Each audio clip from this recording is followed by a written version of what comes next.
Sir Rajamohan sir, நேற்று நைட்டே போயிட்டீங்களா நீங்க எங்க? மதுரைக்கு? மதுரையில் இல்லை, நான் மெட்ராஸில் தான் இருக்கேன். ஓ, ஓகே ஓகே சார். இல்லை, வீடு பார்த்தா அப்படிதான் இருந்துச்சு. Okay sir. So can we start, sir? No. Yes. You switch on the cameraman. Sir, I don't have camera in my PC, sir, so but I can't. Okay, continue. Yes, sir. The Institution of Engineers India, established in 1920 and incorporated by Royal Charter in 1935, and recognized as a scientific and industrial research organization by Ministry of Science and Technology, Government of India. And we are happy to present Royal Charter Day today. The Institution of Engineers India Tiruvallur Local Center initiated in the year 2017 and executed the following Tag Day events titled as IEI Monthly Technical Lecture, IEI Statutory Day Celebration, IEI Battery, IEI International Seminars, IEI Tesla Awards, and IEI Index. As on date, nearly 1,300 plus professional members, 22 plus student chapters, and organized 120 plus events with 25,000 plus participants and 10,000 plus views in YouTube channel. In line with this, today we all gathered here for Royal Charter Day, titled as Royal Charter in IEI by Engineer P. Rajamani, retired Chief Engineer, Tamil Nadu Electricity Board, Madurai Division, and immediate past Vice President of IEI. Now I call upon Dr. L. Ramesh, Chairman, IEI Tiruvallur Local Chapter and Joint Registrar of Dr. MGR Education and Research Institute University, to deliver his welcome address. Thank you, Tilton. So very happy and very good evening to all the students, professional members, and also all the participants from various colleges and industries. Happy to welcome our chief guest today and speaker, going to give you the essence on the Royal Charter Day. Thank you so much, Rajamani sir, our past vice president, who is actively involved in IEA activities for last decade of years. He is very much involved and very much known with all the national 123 local centers. Very happy today sir is with us, going to give you the essence on Royal Charters. And we are happy that Tiruvallur Local Center initiated in year 2017 and come out with a lot of activities. So in which one which we are having is a monthly lecture which we are doing. So around 37 lectures we completed. We are in the process of 38 lectures. Regularly we are celebrating all the national day celebrations, and we happy that we had a approved 2-day domestic energy audit workshop, which is scheduled in this week, 22nd and 23rd. And the students, those who are interested, you can participate, register and participate. It is a good workshop, the 2-day workshop, which will give you the essence how to conduct energy audit in your homes. It is completely a domestic energy audit training. After completing the workshop, the students can able to know how you can able to working principle of home appliances, and what are the steps which is involved to conduct a energy audit, how to write a recommendation, how to write a next part of work. Not only that, you can know more about the home automation, you can know more about the home safety, you can know more about the home softwares.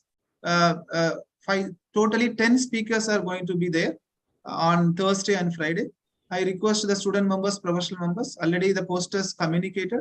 You can be part of that so that you can able to gather, and from Saturday you can able to do the audit in your home and in your near home, so that you can reduce the energy consumption, and also you can able to reduce the energy tariff in your house. So that is always very, very important, because the sustainable development, the role of engineers is very much important. So you can take part as the global movement. Now the Global Goals Week is going on, 16 to 25.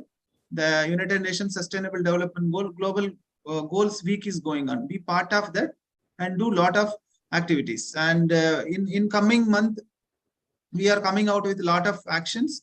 So the awards for students, awards for professional members is on the way. And not only that, we have approved another 1-day seminar on micro satellites like that. That is also within another 1 month it is going to happen, which Dr. Cyril Raj sir is coordinating that. And so like that, couple of programs are there. So be part of that, connect with us so that you can able to have a good network. Thank you. Thank you so much. Thank you all. Thank you.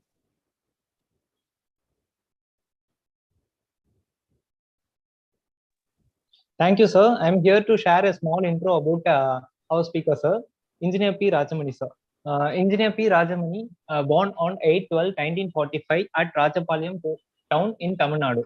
He completed his BE in Electrical Engineering at Tyagarajar College of Engineering, Diploma in Energy Audit and Management, Small Industry Service Institute, Chennai 2004, and awarded PhD degree by the International University of Contemporary Studies, USA in 2004, authorized chartered engineer by the Institution of Engineers India, and authorized approved valuer for machinery and plant by the Institution of Valuers, appointed as junior engineer in Tamil Nadu Electricity Board, later redesignated as assistant engineer, promoted as assistant divisional engineer from June 1978, promoted as executive engineer in 1993, promoted as superintending engineer in 2000, promoted as chief engineer in 2002, and worked as chief engineer operation at Chennai and retired on December 2003. He commissioned 11 numbers of 230 kilowatt substation in a short period, in charge of maintenance of 400 kilowatt and 230 kilowatt substations and transmission lines in entire Tamil Nadu.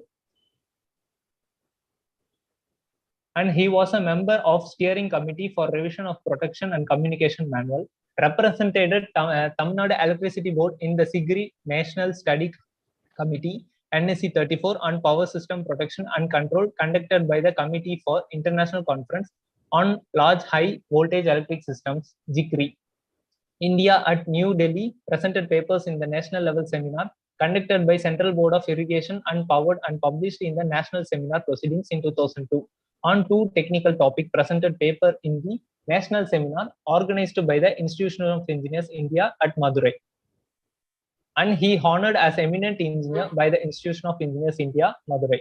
He joined Raja College of Engineering and Technology on 2/8/2004 as a professor and head of the Department of Electrical and Electronics Engineering, promoted as Dean Postgraduate Studies, and also served as a placement officer till July 2011. And he elected as honorary secretary of the Institution of Engineers India, Madurai Local Center for the session 2010 to 2012 and chairman for the session 2012 to 2014. Elected to the council from Electrical Engineering Division for the session 2016 to 2020 and appointed as chairman Electrical Engineering Division Board for 2016 and 17, past vice president for the year 2017 and 18. And it's over to you, sir. Rajamani, sir. Thank you. Yes, sir. Is my voice is audible to you? Yes, sir. It's audible, sir. So, here Chairman of Tiruvallur Local Center, Dr. L. Ramesh, Honorary Secretary, Dr. J. Balamurugan, Committee members of Tiruvallur Local Center, members and delegates in this session. Good evening to you all.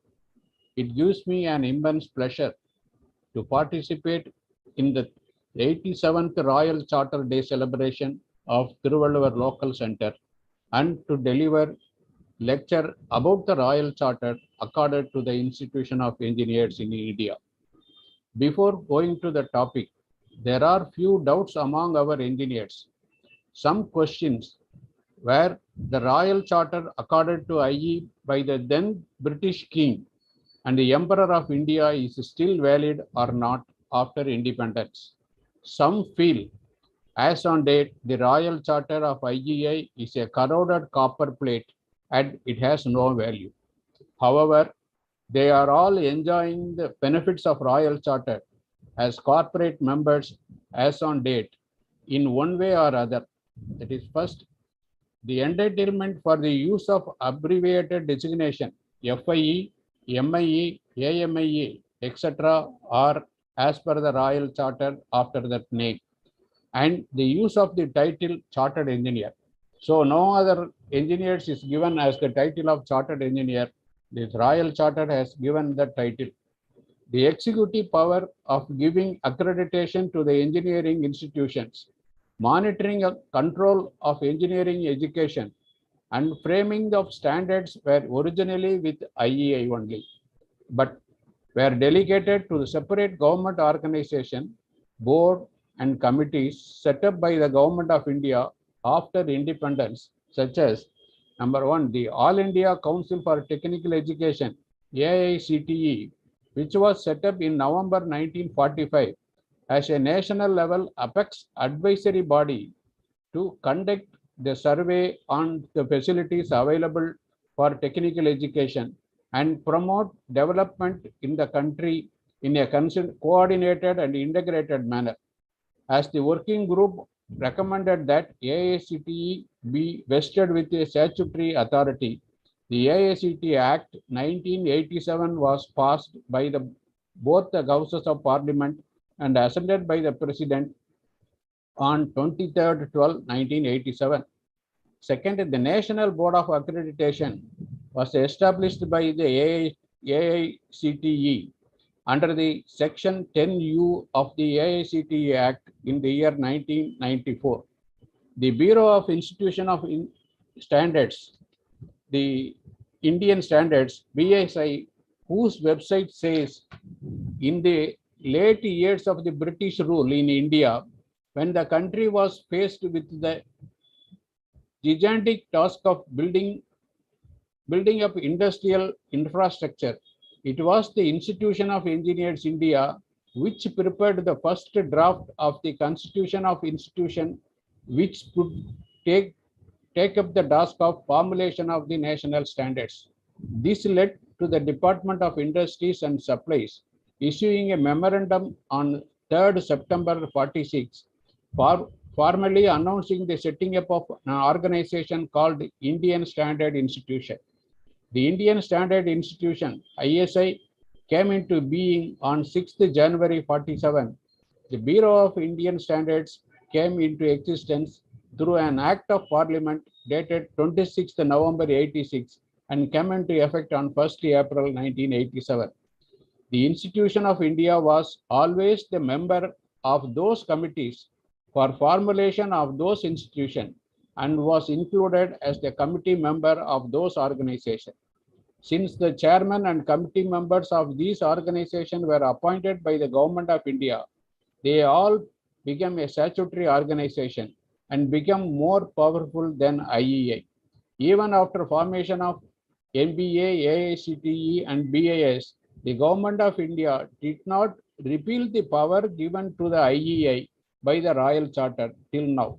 That means the authority granted to IEI still continues. It is the IEI who gave up their powers by themselves as a member of this organization and failed to establish their privileges given under the Royal Charter, and with a doubt whether the IEI, a non-statutory body, can carry out these works independently. In this audience, I do not know how many of you have gone through our ieindia.org website and know about the information power vested with IEI by Royal Charter. Maybe one or two. Hence, let me first explain them. Now let us see why IEI was formed, what is the Royal Charter, and how it was issued, and what are all the privileges extended to the IEI one by one. The Institution of Engineers India was registered under the Company Act 1913 on 13th September 1920 at Chennai as a corporate body to protect their interest, to provide the means of exchange of views on professional engineering matters, and as a medium of expression of authoritative opinion on engineering problems of public interest. At that time, there were only few institutions for engineering education. Now there are a lot of institutions such as IITs, IIScs to carry out research and offer opinion. Further, I am sorry to say that as on date, we do not express our authoritative opinion on engineering problems of public interest. On the other side, even if we express our opinion, the concerned authority will not relinquish it. Further, to augment the standing of IEI, IEI approached the Privy Council of the British monarchy in 1934 to grant the authority of Royal Charter by incorporating with the specific privileges. Sir Thomas Guthrie Russell, the President of the Institution of Engineers India, and 45 others, that is 5 Vice President, 4 past President, 32 members and 4 associate members filed a petition praying for the grant of charter of incorporation to the institution. The petition was immediately referred to the Committee of Lords of His Majesty by an order dated 21st day of February 1935. On 30th day of the August 1935, at the court of Buckingham Palace, His Majesty, King and Emperor George V, having taken into consideration the said report of the Committee of Lords, the draft charter accompanying it, and pleased by and with the advice of his Privy Council to approve thereof, and to order, as it is hereby ordered, that the Most Honorable the Marquess of Jutland, one of His Majesty's principal secretaries of the state, do cause a warrant to be prepared for His Majesty's royal signature for passing order and the Great Seal, a charter in conformity with the said draft. On 9/9/1935, the warrant was signed by the King and the Emperor of India, which is declared. These words are, do hereby for us, our heirs and successors, will grant, direct, appoint, and declare as follows. The persons now members of the said association or the institution known as the Institution of Engineers India, and all such persons as may hereinafter become members of the body corporate hereby constituted pursuant to or by virtue of the powers granted by these presents at their successors shall forever hereafter, so long as they still continue to be members, be by virtue of these presents one body corporate and politic by the name the Institution of Engineers India, and by the same name, and shall have perpetual succession and a common seal with power to break, alter, make a new the said seal from time to time, and their will and pleasure, and by the same name shall and may shew or to be shewed in all courts and in all manner of actions and suits, and shall have a power to do all other matters and things incidental or appertaining to a body corporate, including power to take and hold the personal property and power to purchase and take on lease and hold lands, tenements, or herdiments, or any interest of any lands, tenements, or herdiments whatsoever in our Indian Empire for the purpose of the institution, and power to sell, let on lease, alienate, and otherwise dispose of the same or any part of thereof.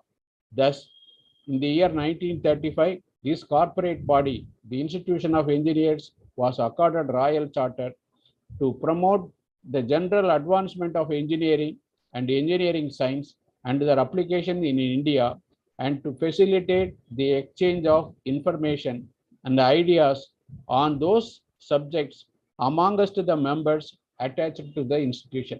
This is how the royal charter was issued to IEI. This warrant, which is called the order, is equivalent to the Indian Parliament approval. Some of the important purposes mentioned in the royal charter are: 1. To promote and advance the science, practice, and business of engineering in all branches hereinafter called as engineering in India. To establish, subsidize, promote, form, and maintain local association of members belonging to the institution and others engaged or interested in engineering, so as to assure to each individual member, as far as may be possible, equal opportunity to enjoy the rights and privileges of the institution. To diffuse among the members information on all matters affecting engineering, and to encourage, assist, and extend knowledge and information connected there with by the establishment and promotion of lectures, discussions, or correspondence, by holding conferences, by publication of papers, periodicals, journals, books, circulars, maps, or other literary undertakings by encouraging research work or by formulation of library or libraries and collection of models, design, drawings, and other articles of interest in connection with the engineering or otherwise, however. To promote the study of engineering with a view to disseminate the information obtained for the facilitating the scientific economic development of engineering in India, to establish, acquire, carry on, control, or advise with regard to the colleges, schools, or other educational establishment where students and apprentices may obtain the sound education and training in engineering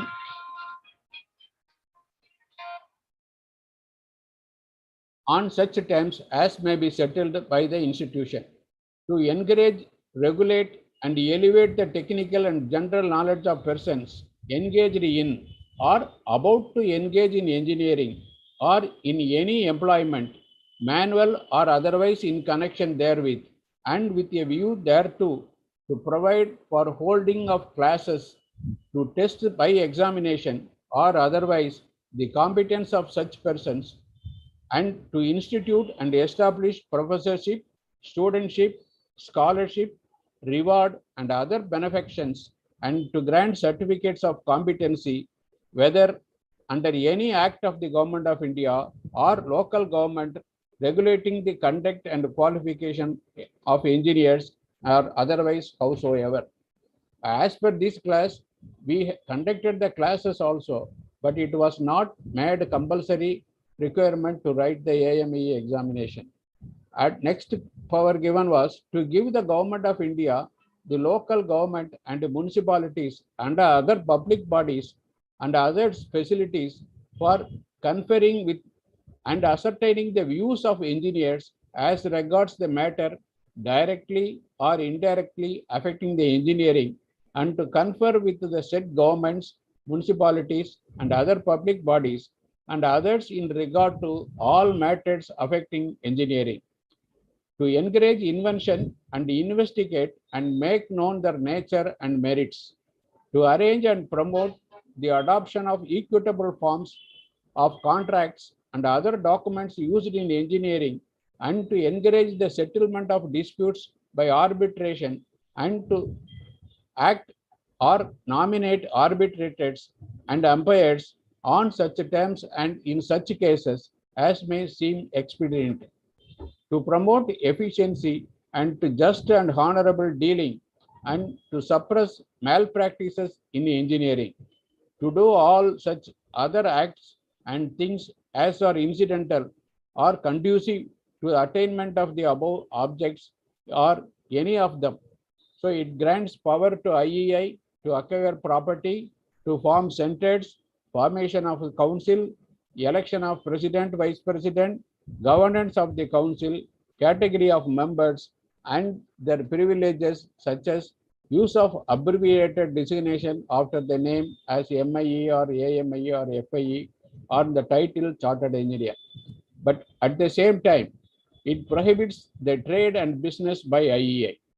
To implement the Royal Charter promulgation, the bylaws have to be derived from the charter with the accord of the corporate members of the institution affirmed by the Privy Council. So that means it is mentioned that whatever the bylaw modification is done, it should be affirmed by the Privy Council. It was the process in which the first bylaw was adopted on 31st October 1937, almost after 2 years of incorporation. The journey of Royal Charter in India that began that then has led to IEI becoming a learned society. With the declaration of the Royal Charter, the IEI transformed its primary accountability to public interest rather than the members' requirement by consolidating its professional status in the society dedicated to the principles, responsibilities as mandated in the chartered deed. As already said, we were the only accreditation authority in India before formation of NAC and NBA. The first IIT Kharagpur was accredited by IEI. Even now, we grant accreditation to the engineering colleges. We were the only registrar for engineering education before formation of AICTC. We were the authority for standards till the formation of the Indian Standard Organization, now Bureau of the Indian Standards. The Institution of Engineers India is a first professional body to represent India in several international bodies such as World Mining Congress, the World Federation of Engineering Organization, the Commonwealth Engineers Council, the Federation of International D-Patent, and the Federation of the Engineering Institution of South and Central Asia. By virtue of being a full member of the International Professional Engineering Agreement, that is IPA, the Institution of Engineers India represents India and grants certificate of competence to the engineers by way of the introduction International Professional Engineer Certification known as INPE, and maintain a register of international professional engineers in India. In spite of all these things, there are few questions that Royal Charter has a legal validity after the independence. The Royal Charter is a mode of incorporating body and these days given to professional organization of eminence representing the field of activity which is unique and not covered by other professional agencies. The charter is legally binding document, do not require parliamentary approval, but the limitations are that it cannot be exercised contrary to the public good and in violation of the common law. The only problem is a few bodies of incorporated before Indian independence via British Charter and Acts are subsequently subsumed into any one of the categories of legal provisions in force in the country except IEI. A reference was made in 1958 to the then Attorney General of India requesting for his opinion in respect of the following. The first clarification sorted was, is the Royal Charter as granted by IEI on 9th September 1935 was valid, and whether IEI continues to be in the eye of the law a valid body corporate and politic in view of the constitutional changes in India on and after 15th August 47. The next question was whether it is it necessary for the IEI to request the Indian Parliament to enact a special statute granting to IEI the status of body corporate. Third question was whether any amendment or bylaw of the IEI are to be ratified by the Privy Council or any other authorities in terms of the provisions of the class 18 of the said charter before implementation. In his opinion dated 27th July 1958, the attorney replied upon the provisions of the Government of India Act 1935 and Indian Independence Act 1947, abolition of Privy Council Jurisdiction Act 1949. His opinion are as follows. The Royal Charter granted in the year 1935 was a valid written instrument containing the grant by the Crown made in the form of letter patent with the Great Seal having the effect and authority of an Act of Parliament, and repeal of such charter is only possible by another Act of Parliament. This Act of granting Royal Charter had not been repealed by the other act by Indian Parliament. Hence, it continues to exist. The IEI continues to be, in the eyes of the law, a valid body corporate and politic, notwithstanding the constitutional changes in India and or after 1947. The charter granted to IEI remains full in force after August 15th, 1947, and it is not necessary for IEI to request the Indian Parliament to enact a special statute granting to it the status of a body corporate and further. Since after the introduction of the Constitution of India, the Privy Council does not have any authority in terms of the class 18 of the Charter to allow or disallow any revision of the bylaw, and Also for the reasons of Indian Parliament not enacting any law to recognize the charter in any other form, reference to the Privy Council and any authority in India is in respect of the revision of bylaw is not necessary. He hence interpreted more on the status of the institution as a body corporate, vice versa royal charter and an Indian constitutional structure. Hence, the revised bylaw approved at the annual general meeting held in November 1960 at Jaipur were expeditiously submitted to the government for consideration and endorsement. The IEA anticipated that the attorney's view would be unquestionable and expected to get a favorable government decision.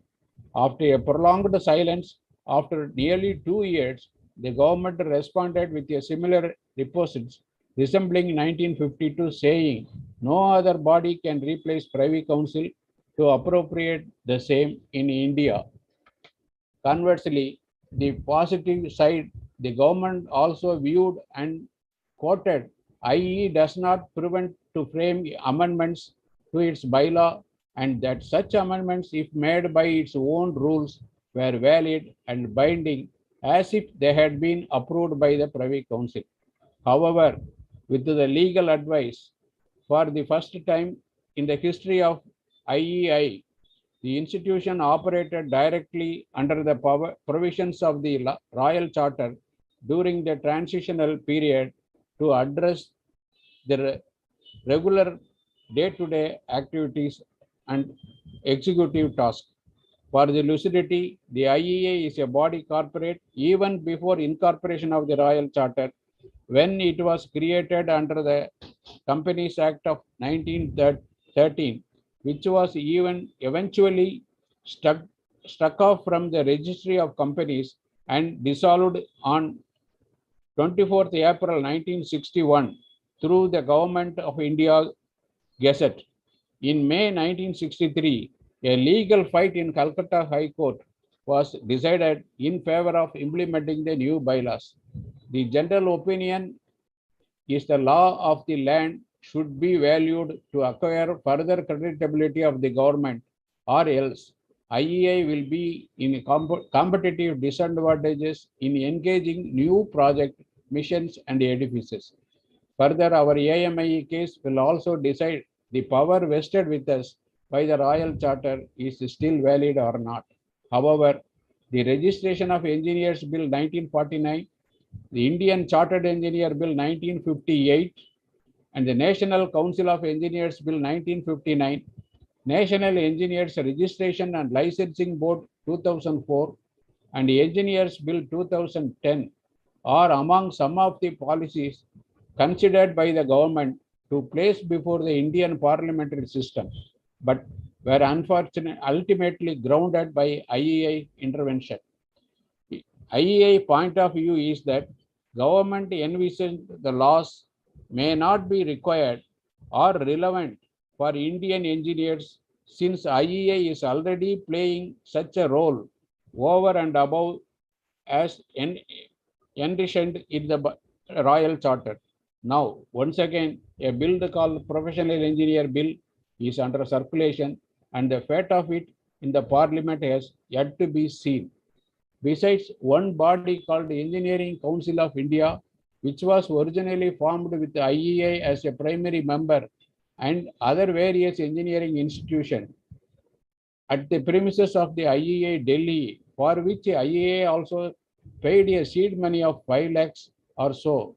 But on seeing their activity and not satisfied with their activity against the IEA itself, IEA came out and did not support the ECI. Every time, a few groups will play some roles as ECI and it will vanish. But some 4 years before, they have gone to the extent of issuing professional engineer certificate with the presumption that ECI will have the support of the government. But IEA did not take it into cognizance of that in spite of the raising the issue in the council. My observation on the Royal Charter is, having given a member of the institution shall be entitled to the exclusive use of, after his name, the abbreviated designations and abbreviated designation of the chartered engineer. And even though it is set in para 16, every person being at any time a corporate member of the institution may, so long as he shall be a corporate member, take or use the name of the title Chartered Engineer India. That is, all the corporate members, i.e., are entitled to call him as a chartered engineer, which is visible that the chartered engineer meaning in the only authorized meaning is only the authorized engineer. Till some years before, the fresh engineering graduates were enrolled only as associates of IEI. It is non-corporate member status. They could become corporate member only after gaining some experience and by becoming an associate member of IEI. And hence the chartered engineer of IEI had some experience as it was meaningful. But now the category of associate was deleted and the fresh graduate in engineering is enrolled as a corporate member, and the word chartered engineer become mockery now.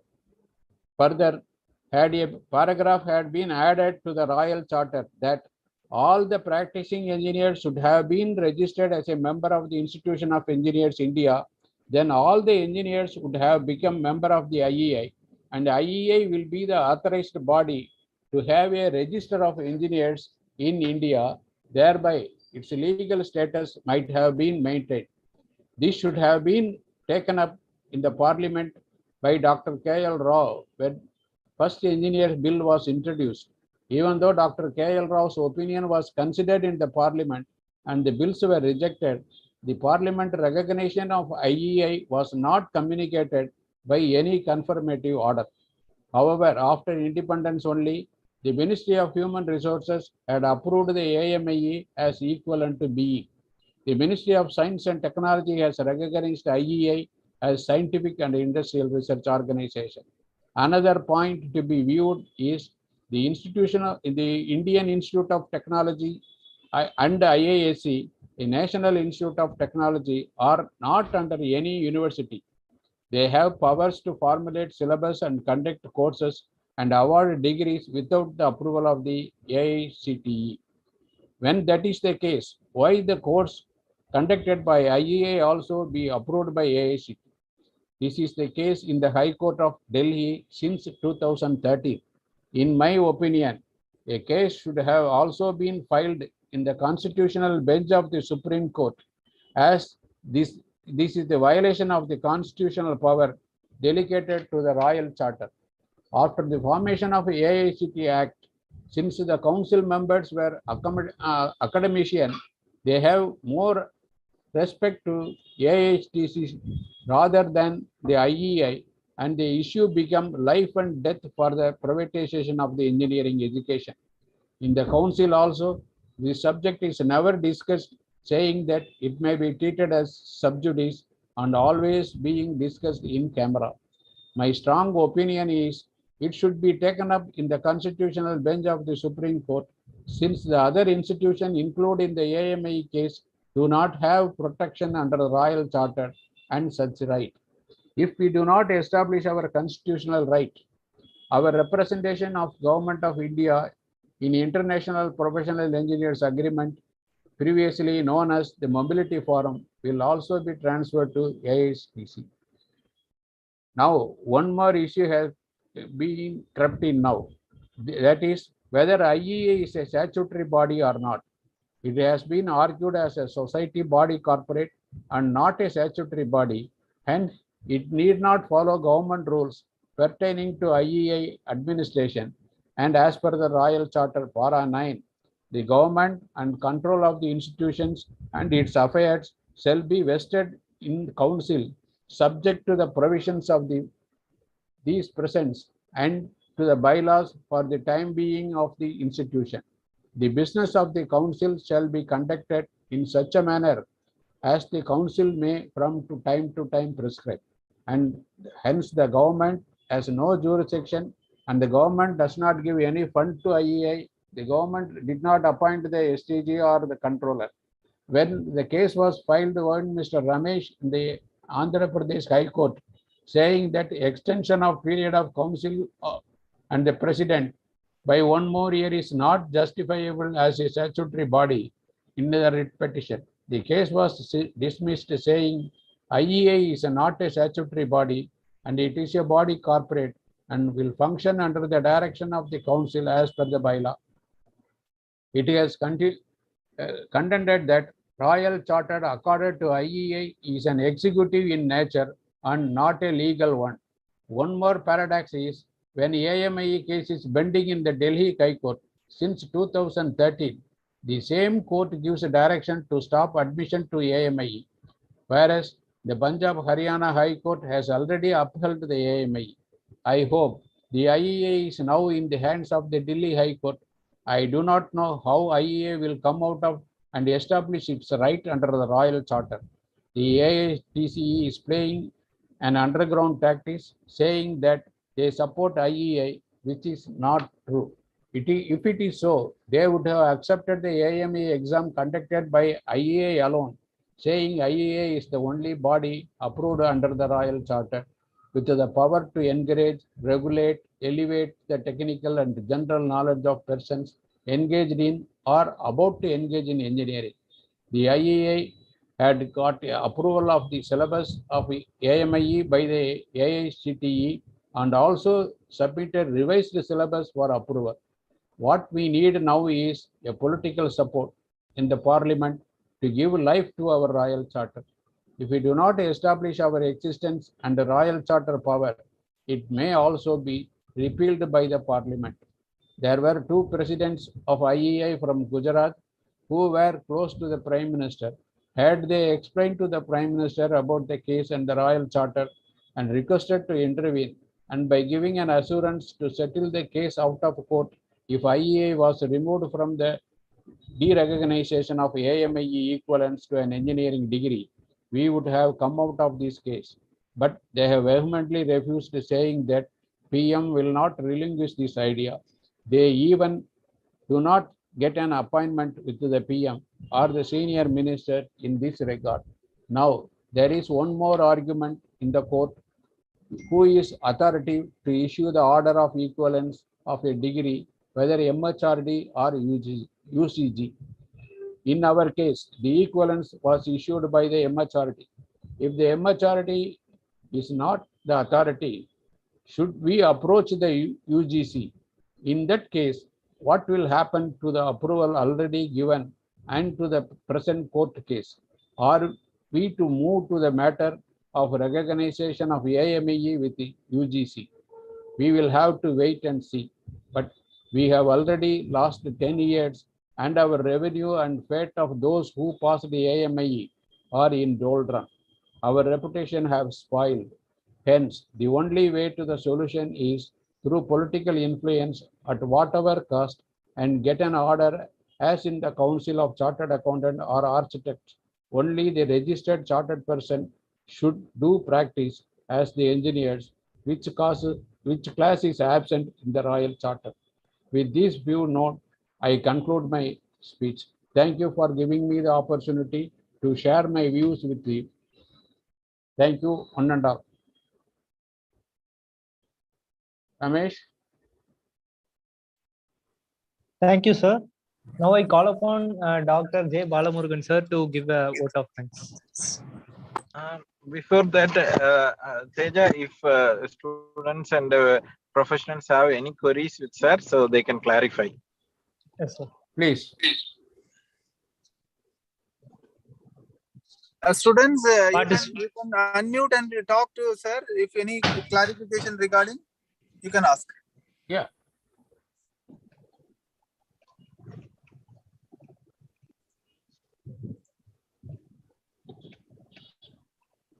I think the students may not be aware of what is IEA and the Royal Charter. Only the corporate members will be able to know. No, sir. Actually, the students, those who are participating today, all are our IEA member only. Students, IEA student member, they know IEA, but they not known about Royal Charter. Okay. Good evening, sir. Yes. Continue. Sir, I'm already I members and I know how to deal, yeah, how to know about it, but I don't know Royal Chartered account like this. You say no, sir. I don't have idea about it. But I am attending program 22, 23 SAP energy audit SAP program no, that times and participated. Maybe I think there is just voice. Hello, sir. Yeah. Sir, my voice is audible, no? Yes. You are audible. You can ask your question. Please. In Royal Chartered account, what's the process to a step you take as students like at first step, then next like this, sir? I don't follow. You don't follow any rule. Tell me, repeat. What's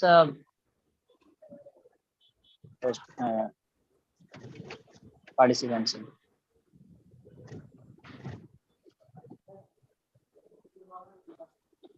Hey, you repeat the question, man. Oh, so what's a step to follow a student by a students in Royal Chartered chapter, sir? Royal Chartered is for the establishment of the IEI and its functioning. Now, student chapter is already as per the bylaws of the Institution of Engineers India. So we are conducting the student chapters activities as per the bylaw and regulations. So this is under the Royal Charter only, and what the entire control of IEI is as per the bylaws and the council. So in the bylaws says to start the student chapter in the colleges and help them in attaining their degree and expose them to the professional world. That is why we are entertaining that in student chapters in all the institutions. That is the purpose of establishing the student chapter. You can share your opinion with the experienced engineer and share his thoughts. So that is an opportunity given to you through the student chapter.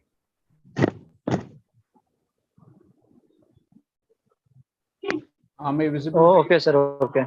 Yeah, sir. Okay.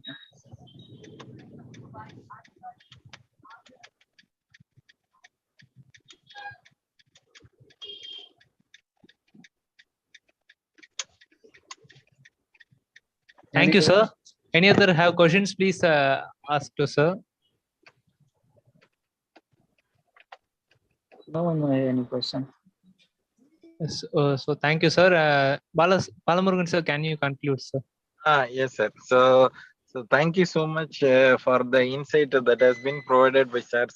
So it was a good opportunity for all the engineers to understand what is all about Royal Charter and Chartered Engineering. So because people may not know that if, say for example, if I can give you an example. So like bank is charging 150 rupees for something, and they have charged twice, and whom should be approached for some justice means you need to contact bank only. So bank again saying some reason for your 150 rupees charged twice, you need to approach bank only. But I would give at a later time means you would be approaching again and again, and you may not get justice in recent times. So you need to approach either court or some commission to get the amount means, then again it is a problem.